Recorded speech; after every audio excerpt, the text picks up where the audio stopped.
ভোলা, শম্ভু আর রাজু তিনজনেই ভগবান শঙ্করের ভক্ত ছিল আর তিনজন ভবানীপুরে থাকতো আর তিনজনেই ওখানকার শিব মন্দিরে একসঙ্গে পুজো করতে যেত। তিনজন মিলে আরতি করত। ওম জয় শিব ওঙ্কারা, স্বামী জয় শিব ওঙ্কারা। তারপর শম্ভু, সব ঠিকঠাক চলছে তো তোমার? হ্যাঁ, শিবের কৃপায় সব ঠিকঠাকই আছে। আরে রাজু, তোকে এত চিন্তাগ্রস্ত লাগছে কেন? সব ঠিক আছে তো? কি আর বলি ভাই, যবে থেকে ওকালতির কাজ শুরু করেছি একটাও ক্লায়েন্ট আসে না। খরচা তো নামই নেয় না কম। আর মা অসুস্থ, ওনার ওষুধ আর ঘরের অন্যান্য খরচা, তার ওপর অফিসের ভাড়া কি করে দেব বুঝতে পারছি না। শিবজির প্রতি ভরসা রাখো ভাই, উনি সব ঠিক করে দেবেন। আমায় দেখো, যবে থেকে চাকরি চলে গেছে ঠেলায় সমোসা চাট বিক্রি করি আর যে কোনো প্রকারে সংসার চালাচ্ছি। আমার স্ত্রীও তো অসুস্থই, আমিও যে কোনো প্রকারে ফ্যাক্টরিতে চাকরিটা করছি। আমার যে বস, সে দরকার পড়লেও ছুটি দিতে চায় না। দেখো না, দুদিন পর শ্রাবণ মাস শুরু হবে। আমি একটা সোমবারের জন্য ছুটি চেয়েছিলাম, কারণ বাড়িতে বিশেষ পুজোর ব্যবস্থা করব ভেবেছি, কিন্তু ছুটি দিতেই চাইছে না। শরীর খারাপ হলেও যদি কখনো ছুটি হয়ে যায় তো পয়সা কেটে নেয়। ভোলা, শম্ভু আর রাজুর আলাপ এই শিব মন্দিরেই হয়েছিল আর রোজ দেখা হওয়ার কারণে তিনজনে খুব ভালো বন্ধু হয়ে গিয়েছিল। আর এইভাবেই ওরা সুখ দুঃখ নিজেদের মধ্যে ভাগ করে নিত। রোজ কাজে যাওয়ার আগে তিন বন্ধু একসঙ্গে শিব মন্দিরে যেত আর ওখানেই তিনজনের দেখা হতো। ভোলা ঠেলা গাড়িতে সিঙ্গারা বিক্রি করত, শম্ভু একটা কাপড়ের ফ্যাক্টরিতে কাজ করত আর রাজু কিছুদিন আগেই ওকালতির কাজ শুরু করেছিল, কিন্তু ওর কাছে কোনো কেসে আসছিল না, যে কারণে ও খুব চিন্তিত থাকতো। এইভাবেই ভোলা আর শম্ভু মাঝে মাঝে টাকা দিয়ে ওকে সাহায্য করত আর সবসময় ওকে সাহসও জোগাতো। ভোলা নিজের ঠেলায় পুজো করতে করতে বলল, ওম নমঃ শিবায়, ওম নমঃ শিবায়। শ্রাবণ মাস শুরু হয়ে গেল। তিনজন প্রত্যেক সোমবার ব্রত রাখত আর শ্রদ্ধার সঙ্গে পুজো করত। আজ শ্রাবণের দ্বিতীয় সোমবার ছিল। ভোলা নিজের ঠেলায় ভগবান শিবের পুজো করছিল। ঠিক তখনই ওর একটা বন্ধু রামু ওখানে দৌড়ে দৌড়ে এলো আর বলল, ভোলা ভাই, ভোলা ভাই, তোমার জন্য খুশির খবর আছে। কি খুশির খবর ভাই? আচ্ছা দাঁড়াও, আগে নিঃশ্বাস তো নাও। ভাই, রবিবার এখানে সব থেকে বড় যে হোটেলটা আছে না, ওই কি নাম জানো ওটার? ওই কিনারা হোটেল। হ্যাঁ ভাই, ওই হোটেলের মালিকের একজন ভালো রান্না করার লোকের দরকার, যার জন্য উনি এই রবিবার ওখানে একটা প্রতিযোগিতা আয়োজন করেছেন। যে এই প্রতিযোগিতায় জিতবে সে ওখানে ভালো স্যালারির চাকরিও পাবে। আরে বাহ, এ তো দারুণ ভালো ব্যাপার। আমি প্রতিযোগিতায় নিশ্চয়ই অংশ নেব আর শিবের কৃপায় আমি জিতেও যাব। ভোলার বানানো সিঙ্গারার চাট ওই এলাকায় তো খুব প্রসিদ্ধ ছিল, সেই সঙ্গে সমস্ত খাবারইও সুস্বাদু বানাতো। ওর হাতে বানানো খাবার যেই খেত সুখ্যাতি না করে ছাড়তো না। কিন্তু হ্যাঁ, ওর একটা প্রতিবেশী ছিল, মোহন। ও ভোলাকে খুবই হিংসে করত। ভোলার সম্পর্কে ও সবসময় খারাপ চিন্তা করত। জানো কি, ভোলা ওই কিনারা হোটেলের প্রতিযোগিতায় অংশ নিতে যাচ্ছে।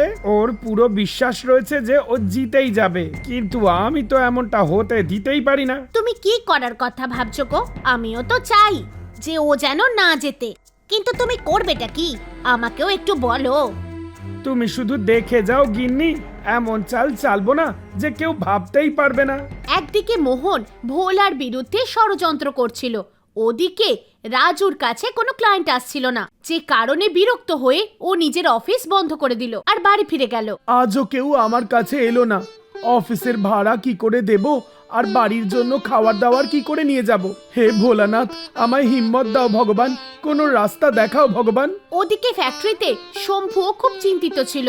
পুরো দিন ডিউটি করার পর ও যখন সোমবারের জন্য ছুটি চাইতে গেল, স্যার, এই সোমবার আমি আমার বাড়িতে একটি বিশেষ পূজার আয়োজন করছি, কৃপা করে আমায় ওই একটা দিন ছুটি দিয়ে দিন, আপনার বড় ভালো হবে। তেমন হলে আপনি আমার স্যালারি থেকে টাকা কেটে নেবেন। তোমার মাথার ঠিক আছে তো? তোমায় ছুটি দিলে তোমার ভাগের কাজটা কে করবে? আমি কোনো প্রকারেই আমার লস করতে চাই না। তোমার যা করার করো। হ্যাঁ, যদি তোমার ছুটির দরকার হয় তাহলে তুমি চাকরিটা ছেড়ে দাও। কথায় কথায় তোমায় এভাবে ছুটি দেওয়া যাবে না। শম্ভু আর রাজু নিজের জীবন নিয়ে চিন্তিত ছিল, কিন্তু ওদিকে ভোলা হোটেলে হওয়া প্রতিযোগিতা নিয়ে উৎসাহিত ছিল। কিন্তু ও তো জানতোই না ওর সঙ্গে কত খারাপ হতে চলেছে। প্রতিযোগিতার একদিন আগে শনিবার ও নিজের স্ত্রীর সঙ্গে প্রতিযোগিতা নিয়ে আলোচনা করছিল। আর ঠিক তখনই ওর বাড়িতে পুলিশের গাড়ি এলো আর কিছু পুলিশ ওর বাড়ির ভেতরে এলো। একজন পুলিশ অফিসার বললেন, তোমার নামে কি ভোলা নাকি? হ্যাঁ, আমি ভোলা। কিন্তু কি ব্যাপার বলুন তো? আমাদের তোমার ঘরের তল্লাশি নিতে হবে। কিন্তু স্যার আমি কি করলাম? এখনই সেটা জানা যাবে। 2-3 জন পুলিশ ভোলার বাড়ির তল্লাশি শুরু করলো। একজন পুলিশ সিনিয়র ইন্সপেক্টরকে বলল, স্যার এই ব্যাগে দেখুন নেশার ওষুধ ভরা রয়েছে। এটা আমার নয়, আমি জানি না এটা কার। বিশ্বাস করুন স্যার আমায়, আমি এসবের ব্যাপারে কিচ্ছু জানি না। আমায় নিশ্চয়ই কেউ ফাঁসাবার জন্য চেষ্টা করছে। সব দোষীরাই নিজেকে নির্দোষ বলে থাকে। চলো জেল, গিয়ে তোমার মজা দেখাচ্ছি। নামে ভোলা আর কাজে চোর। তোমাদের মতো লোককে কি করে সোজা করতে হয় তা ভালোই জানি আমি। আমার স্বামীকে ছেড়ে দিন, ও এরকম কাজ করতেই পারে না। নিশ্চয়ই আমাদেরকেও ফাঁসাতে চাইছে।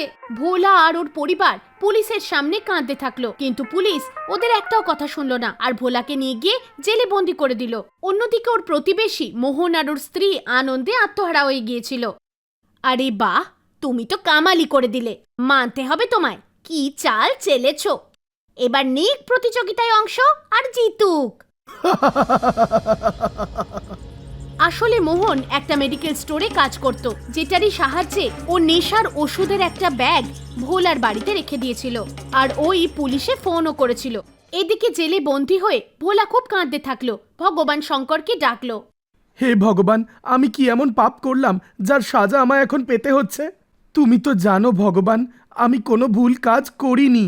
তাহলে আমি কেন সাজা পাবো? এখন আপনিই কোনো রাস্তা দেখান ভগবান। কাল রবিবার, আমি প্রতিযোগিতায় অংশ নিতে পারবো না। আর পরশু সোমবার, আমি পুজোই বা কি করে করব ভগবান?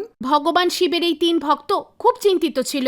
এই পরিস্থিতিতে মাতা পার্বতী ওদের সমস্যা দেখতে পারছিলেন না। উনি ভগবানকে বললেন, স্বামী, আপনার 3 ভক্ত এত চিন্তিত রয়েছে, ওদের প্রতি আপনার দয়া হয় না? ওদের ওপর আপনার কৃপা কবে হবে? ওদের দুঃখ দূর করুন স্বামী। হ্যাঁ দেবী, আমি এই 3 ভক্তের ব্যাপারেই ভাবছি। এদের সাহায্যের জন্য আমায় ধরিত্রীতে যেতে হবে। ভগবান শিব ওই রাত্রেই ভেষ বদলে জেলে পৌঁছে গেলেন আর ভোলাকে বললেন, ভোলা, আমি শিব। কে শিব? মাফ করবেন, আমি আপনাকে চিনতে পারিনি। তখনই ভগবান শিব নিজের আসল রূপে এলেন। ভগবান, আপনি আমার আমার জীবন ধন্য হয়ে গেল। আপনি আমায় দর্শন দিতে এখানে এসেছেন ভগবান। আর আমার জীবনে কিছু প্রয়োজন নেই। এবার তো আমি গোটা জীবন জেলে হাসি খুশি কাটিয়ে দেব। না ভোলা, তোমার জেলে কাটানোর কোনো প্রয়োজনীয়তা নেই। আমি যেমনটা বলছি তেমনটা করো, সব ঠিক হয়ে যাবে। আমায় কি করতে হবে ভগবান? আমি তোমার বদলে তোমার জায়গায় জেলে থাকবো, আর তুমি গিয়ে প্রতিযোগিতায় অংশ নাও। তুমি প্রতিযোগিতায় নিশ্চয়ই জিতবে। না ভগবান, আমি এমন করতে পারি না। আমি আপনাকে জেলে কখনোই থাকতে দেব না। তুমি চিন্তা করো না ভোলা, আমি যেমন বলছি তেমনটা করো। ভগবান শিব বোঝালে ভোলা মেনে নিল। তখন ভগবান শিব ভোলার বেশে চলে এলো। জেলের দরজা আপনা থেকে খুলে গেল। ভোলা বাইরে বেরিয়ে এলো আর ভগবান শিব ভোলার বেশে জেলে বন্ধ হয়ে গেলেন। সেই সময় জেলের সব পাহারাদাররা গভীর ঘুমে আচ্ছন্ন হয়ে গিয়েছিল, যার ফলে ভোলা কোনো সমস্যা ছাড়াই জেল থেকে বেরিয়ে এলো। এরপর হঠাৎ সবার ঘুম ভাঙল, কেউ কিছু জানতেই পারল না। এদিকে অন্যদিকে, হে ভগবান, আপনি আমায় কোনো রাস্তা দেখান। অফিসের ভাড়া দিতে হবে, মায়ের ওষুধটাও কিনতে হবে। কি করব ভগবান, কিচ্ছু বুঝতে পারছি না। তখনই ভগবান শিব প্রকট হলেন। রাজু, তুমি চিন্তা করো না। ভগবান, আমি কোনো স্বপ্ন তো দেখছি না। আপনি আমায় সাক্ষাৎ দর্শন দিচ্ছেন। না রাজু, তুমি কোনো স্বপ্ন দেখছো না। আমি সত্যিই তোমার সামনে দাঁড়িয়ে। এখন সব চিন্তা ছেড়ে দাও। তুমি কোর্টে ভোলার কেস লড়ো, তুমি তাতে জিতবে। এই কাজে তোমায় শম্ভু সাহায্য করবে। আমি ওকে সব বলে দেব। আরোপীর তরফ থেকে তুমি ওকে কোর্টে পেশ করো। এই বলে ভগবান শিব ওখান থেকে অন্তর্ধান হলেন। ওদিকে অন্যদিকে শম্ভু নিজের অফিসে বসে খুব চিন্তা করছিল। হে ভগবান, আমি কি করি? সোমবারে তো আমি পুজো করতে পারবো না যেভাবে আমি করতে চাই। কি করব ভগবান, কিচ্ছু বুঝতে পারছি না। তখনই ভগবান শিব প্রকট হলেন। শম্ভু, তুমি চিন্তা করো না, সব ঠিক হয়ে যাবে। ভগবান ভোলানাথ, আপনি আমার সামনে, আমার তো বিশ্বাসই হচ্ছে না। হ্যাঁ শম্ভু, এ সত্যি। এখন শোনো আমি যা বলছি। পরশু সোমবার তোমায় কোর্টে ভোলার হয়ে সাক্ষী দিতে হবে। তুমি ওখানে বলবে মোহন ভোলার আলমারিতে নেশার ওষুধ রেখেছিল, যেটা তুমি সচক্ষে দেখেছো। এই ছবিটা নাও, এতে তোমার কথা সবাই বিশ্বাস করে নেবে। আর ভোলাও ন্যায় বিচার পাবে। নিজের ছুটির ব্যাপারে চিন্তা করো না, ও তুমি পেয়ে যাবে আর নিজের ইচ্ছা অনুসারে পুজোও করতে পারবে। এই বলে ভগবান শিব ওখান থেকে অন্তর্ধান হলেন।